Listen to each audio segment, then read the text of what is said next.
Hello, hello everyone, hello Dublin. It's really nice to be back.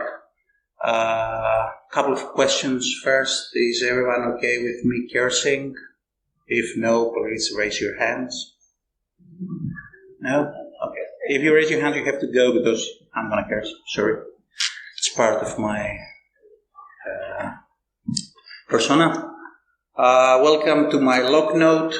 My first log note, Beyond the Endpoint, My Adventures in API Security Research, which is, again, spoiler alert, whenever you see this double point in a talk, usually it's ChatGPT generated, that title.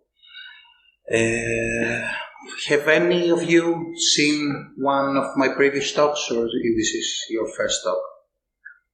No one? No. Oh, someone does. Okay.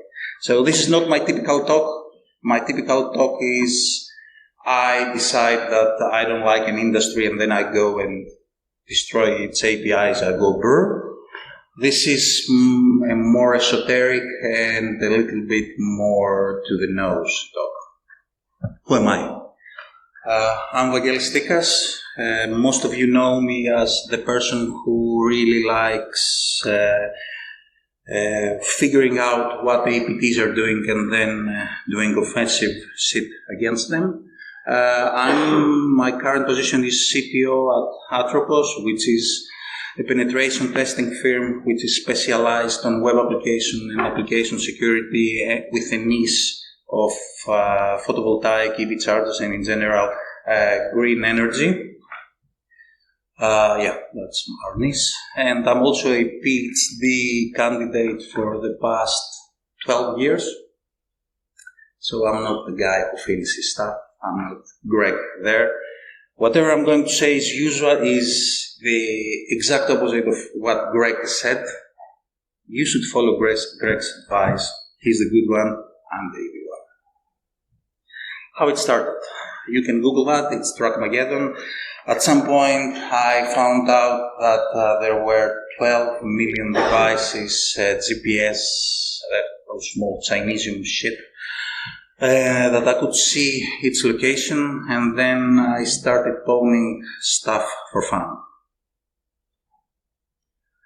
The main question is, what is a security research? As a security researcher, you can find vulnerabilities in anything. Some of them pay bounties, not a lot. And you can also get some internet fame, as I do in the past couple of years. What are the research types? First one is my research type, which is for singletons like me. It's API and web. Low-hanging fruits, you have to know some kind of HTTP and try to understand where the developer will cut some corners. The software, which needs a solid understanding of software, cutting corners and possibly doing some kind of reversing. And hardware, which is not for the soft, definitely not for me. It needs reversing, it needs assembly, it needs understanding of hardware, and it also needs a lot of patience that I don't have. So when I talked with the organizers here, we have decided that I wanted to do a talk about is it possible for anyone to become a security researcher, or at least what I specify as a security researcher? The answer is yes. Okay. So, I think you want the full talk. If you want the short, that was it. You can do it. Go for it. Don't do crime, or do whatever you want. Don't blame me. How to get started as a security researcher. Also, this is a really nice milestone when the first time that you see your name and the title, Security Researcher Vangelis Stykas, and it's like, what? I'm what now? This happened on Truckmageddon and blew my mind. So I'm a security researcher now? Yeah, well, everyone is. How I got started. I was a software engineer, then I was a senior software engineer, then I was a lead backend, whatever. I became a CTO, and I decided that I didn't like to build stuff. So I jumped from that CTO position to a junior penetration tester and then a senior penetration tester and then whatever. I took a huge pay cut and I never looked back. How to start? Learn the basics. Gain a solid understanding of computer science. You are going to need it. Look at operating system, look at database and networks, and try to understand what's the fundamentals of a web application. Learn your tools, whatever that is. Familiarize with those. If you don't like what other people are using, try the old school. I like the research.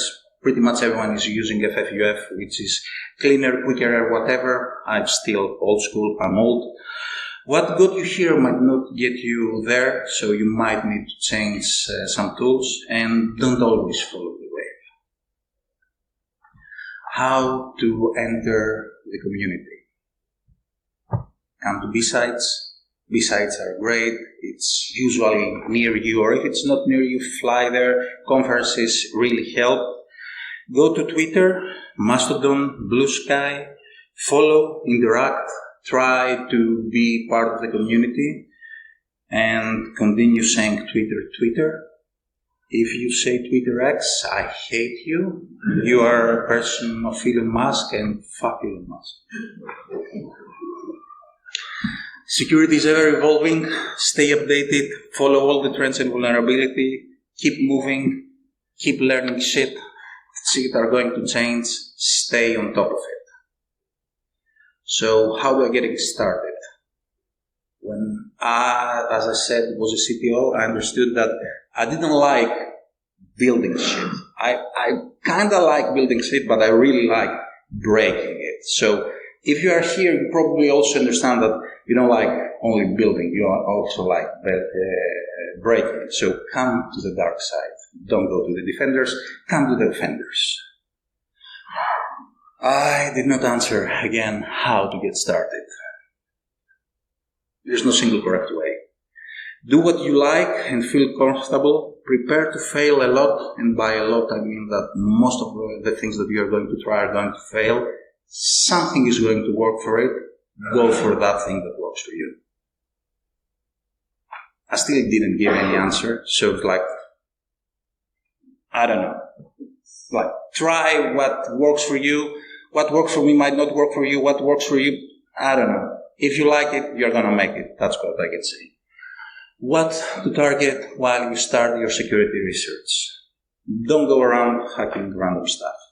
I cannot stress that enough. This is illegal. Don't break the law. Most of us, at some point, were at a bridge. We never crossed it, or if we crossed it, we really needed a lawyer. So please don't go around and hack random stuff. You're going to have a lot of bug bounties. You're going to get money, but you're going to be disappointed because right now, in the past couple of years, most of the bug bounties researching is automated. So what you're going to find is also probably found in the first couple of hours that that thing was online.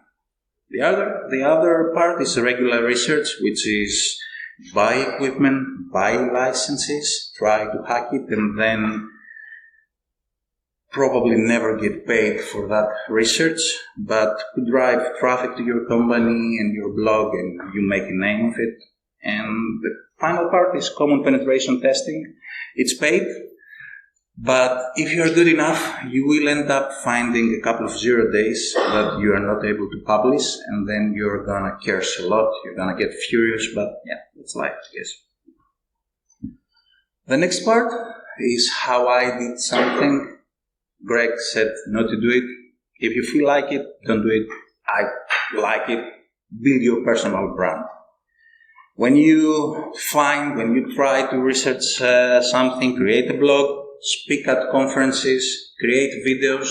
I don't do it because you see me, so who wants to see a video of me? Social media is the way to go, but again, having a lot of followers doesn't mean that you should be who you are. It will give you increased visibility, it will create opportunities, and it will give you trust and credibility. But again, there are people with a couple of hundred followers that are thrice or 4 times DEFCON speakers, and there are people with 1 million followers that should never have an opinion about security. Speaking. That's me, that's my first thought. Right at my 36th birthday, besides Athens, that's 5 years ago. It was a terrible talk. I'm still not a good speaker, but that was terrible. So I really liked it, so I said I need to get better at it. I'm still trying, but I'm getting better, I think. When you speak, introverts are accepted. I'm not an extrovert. I don't like speaking to random people. I like speaking to conferences. You have to go outside your comfort zone, and you will have to learn to tell stories and provide proper storytelling. It will also help you create your personal brand, it will enhance your reputation, and it will increase your visibility. Disclosure. That's getting one of the tricky stuff. So, is anyone here Greek other than the people that I know? Nice. So, when you disclose, don't be a fucking malakas. Do you know what a malakas is? Okay. That's it. When you disclose, don't take the piss. Can you take me a picture with that? Again, it's for my mom. She really likes it. Sure. Reports should be able to replicate the issue. It should always be detailed. You should give enough time. Prepare for a fight. And I mean a huge fight. Don't be a bug bounty. If there is no bug bounty, you shouldn't ask for money. They should give you, if you ask me, but you should never ask for it. And also be prepared not to disclose, because there are certain applications, there are certain stuff that I didn't disclose, although it was huge because it was on the public interest not to. From the company side, vulnerabilities will happen. I know that you believe that your product is the most secure product in the world. Spoiler alert, it's not. They're going to happen. Understand that the bug bounty, the researcher or whoever just helped you. He could have exploited it and do a lot of bad stuff, but he just told you that you have a vulnerability. Be kind, be thankful, give some money if you have some in your budget. That's cool, it's always welcome. And for the love of God, don't press charges or force them to do illegal stuff, because IP. It's not the IP that you think, all of you. It's something more tricky on the security research stuff. It's intellectual property. Is anyone here in academia? No one? That's a huge nice. Don't go into academia. So it's much like academia. You should trust but verify everyone, or you end up with your research being published by someone else on Black Hat. Yeah? It's a mixed bunch, so lots of people are good, some are bad apples, and always, and I cannot stress that enough, always use your name.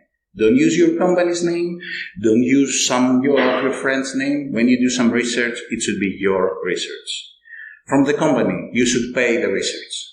Even if it is on their own time, it's not a free stuff to do. Don't remove the employee's name. The employee did it into your company. And if you make some money of it, you should pay some into the research. AI. I keep hearing the past 4 years, but it's going to take our jobs. So it's going to take our jobs. We hate it. Stop doing it. It's going to program itself. No, it's not. Adapt. If AI will help you, you should have it do the legwork. You should have it do all the basic stuff. Use it in your advantage. And frankly, if you have following, you're going to see that a lot of 90s APIs, like IDORs and logical flows are happening. So look at low-hanging fruits in there and do a research on the AI. Ethics. Again, Greg covered a lot of it. I'm probably not the best person to talk about ethics. I'm possibly the worst person to talk about ethics. But yeah, let's go for it. What are the potential issues? You could access other people's data or devices. There's going to be some conflict of interest.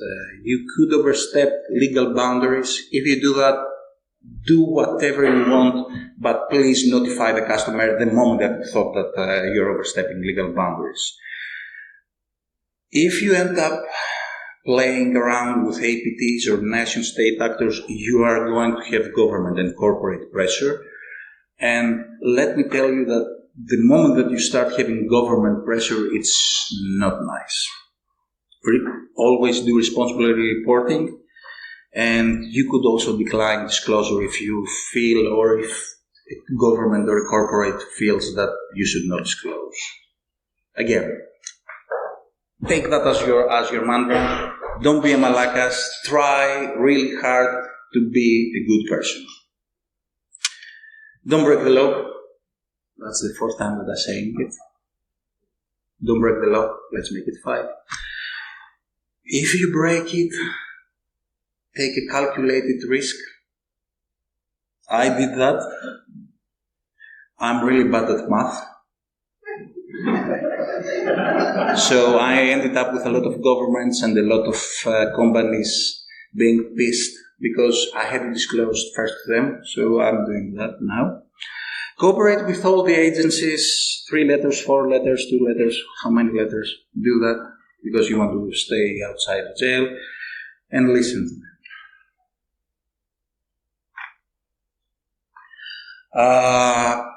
Do we have people over 13 here?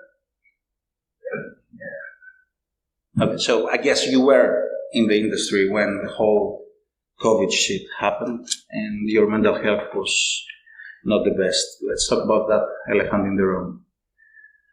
I do believe that some companies, not a lot of them, are trying to help the people, but it's neither the best approach or good enough. You have to be there for everyone. You should never depend on the company to do good for you. If you see someone of your colleagues that is struggling, talk. It's not bad. We are all that we have. I know that there are bigger companies that have people person and other, but really, we are in a really strange position, and all the security guys and the security researchers are really struggling. So if you have someone that is not okay, please talk. Why is that? We end up with a lot of ethical dilemmas, as we saw. Some of us who are in managerial position or C position or whatever position have really high stakes. We all struggle with imposter syndrome, and we need to be constantly vigilant because especially the defenders have to be always right, the offenders have to be only ones. Why we have imposter syndrome? We have all been there. All of us at some point believed that we were not good enough. We were good enough. We are good enough. We have new roles. We are here, so we are perfectionists. And all the expectations are crazy. You should always set the role, the expectation where you should do it. Acknowledge your feelings. It's okay not to be okay. Assess your abilities realistically. You are probably not going to be the CCSO or whatever, and that's okay. Set realistic goals and adjust them for time. Don't compare yourself in the middle of your journey with someone on the end of the journey. And stop comparing yourself to others. Like, I was happy that I talked in DEF CON in my 41st birthday, and Obama was the president of the United States on his 47th birthday. So, it is, everyone has their own stuff. It's okay not to be okay. If you see something, say something, and if you don't feel right, talk to one of the helplines. I don't know, I think that there's also a helpline in here. In the UK, it definitely exists. In the US, it exists. I should have researched it. but I'm not a good person, so I did that. Final thoughts. Be consistent. Whatever you do, you have to be consistent. You have to try and try. As I said before, you're going to fail miserably most of the time, but if you are consistent enough, you're going to succeed at some point. Participate, help other people, be on B-sides, be an organizer, be a volunteer, be whatever you want. If participating means that people will see you and you are going to get some friends in there. Never stop learning. Learn by doing. And prepare for a lot of challenges because, let's be honest, our industry is a constant challenge. And on my final thing, find your niche. All of us are good at something and bad at something else. If you're good on everything, you're probably a unicorn, good for you. I'm not a unicorn. I have a really small niche and I'm trying to pursue it. Consider your market demand, identify your strength, assess your interest, do what you love, and you will end up loving what you're doing. Thank you, guys. And as a friend said, I was the last obstacle between you and the beers. So, yeah. I don't think that anyone has questions about it for me, right? It was way of an esoteric talk to have questions. Thank you, guys. Have a good one.